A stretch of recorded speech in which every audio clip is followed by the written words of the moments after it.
السلام علیکم، میں ہوں حکیم حسن بن سلطان بٹی، اور آج میں انسانوں کے درمیان جو تلخیاں ہوتی ہیں اور جو ایک دوسرے سے شکایات ہوتی ہیں اور لوگ آپس میں کڑتے رہتے ہیں، اس کے ایک آسان حل کو سمجھاؤں گا ایک واقعے کی مدد سے۔ تو یہ واقعہ مولانا وحید الدین خان صاحب کی کتاب راز حیات میں لکھا ہے۔ تو وہ کہتے ہیں کہ ایک حکیم صاحب تھے، ایک شخص ان کے پاس آیا اور اس کے پاس ایک ڈبہ تھا۔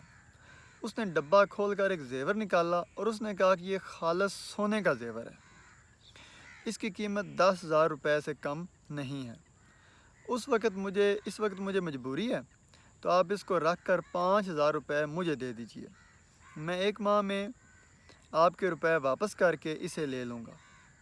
حکیم صاحب نے کہا کہ نہیں، میں اس قسم کا کام نہیں کرتا، مگر آدمی نے کچھ اس انداز سے اپنی مجبوری بیان کی کہ حکیم صاحب کو ترس آ گیا اور انہوں نے 5,000 روپیہ دے کر زیور لے لیا۔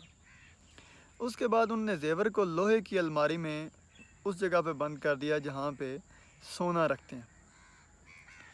تو مہینوں گزر گیا اور وہ آدمی واپس نہیں آیا۔ حکیم صاحب کو تشویش ہوئی، مطلب فکر لاحق ہوئی کہ آخر انہوں نے ایک روز اس زیور کو لوہے کی الماری سے، وہ جو سونے والی جگہ وہاں سے نکالا اور اس کو بیچنے کے لیے بازار بھیجا، مگر سنار نے جانچ کر بتایا کہ وہ جو چیز ہے وہ پتل کی ہے، وہ سونے کی نہیں ہے۔ اب حکیم صاحب کو سخت صدمہ ہوا، تاہم روپیہ کھونے کے بعد وہ اپنے آپ کو کھونا نہیں چاہتے تھے، کیونکہ کچھ لوگ ہوتے ہیں ان کو اگر دھوکہ ہو، فراڈ ہو ان کے ساتھ، تو وہ صدمہ لے لیتے ہیں دل پہ اور بعد میں اپنے صحت کے لیے مسائل یا اور مسائل کا سامنا انہیں کرنا پڑتا ہے۔ تو اب وحید الدین خان صاحب لکھتے ہیں کہ روپیہ کھونے کے بعد وہ اپنے آپ کو کھونا نہیں چاہتا تھا۔ انہوں نے اس معاملے کو بھلا دیا۔ چیزوں کو بھولنا چاہیے، معاف کر دینا چاہیے۔ اچھا ہوا کیا کہ اس نے اس کو اب وہ جو چیز تھی اس کو سونے والی جگہ کی بجائے، جہاں پہ پہلے اس کو بند کیا ہوا تھا، اس کو اس خانہ میں رکھ دیا جہاں پہ پیتل رکھتے ہیں۔ تو انسانی معاملات کا بھی یہی بہترین طریقہ ہے کہ انسانوں کے درمیان اکثر شکایات اور تلخی صرف اس لیے پیدا ہوتی ہے کہ ایک آدمی سے ہم نے جو امید قائم کر رکھی تھی اس میں وہ پورا نہیں اترا۔ ہم نے ایک آدمی کو بااصول سمجھا، مگر تجربہ کے بعد معلوم ہوا کہ وہ بے اصول ہے۔ ہم نے ایک شخص کو اپنا خیرخواہ سمجھا، مگر وہ بدخواہ ثابت ہوا۔ ہم نے ایک شخص کو معقول سمجھ رکھا تھا، مگر تجربہ کے بعد وہ غیر معقول نکلا۔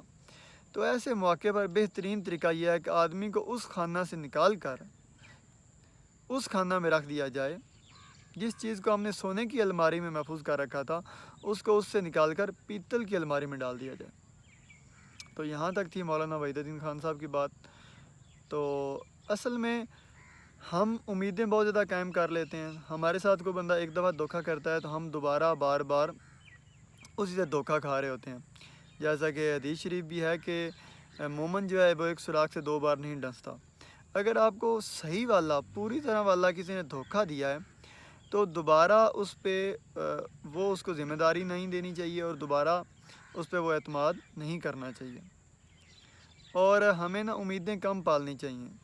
اس طرح ہم تلخیوں سے، شکایات سے بچ سکتے ہیں اور خود کو ریلیکس رکھ سکتے ہیں اور زیادہ آسانی سے ترقی کر سکتے ہیں۔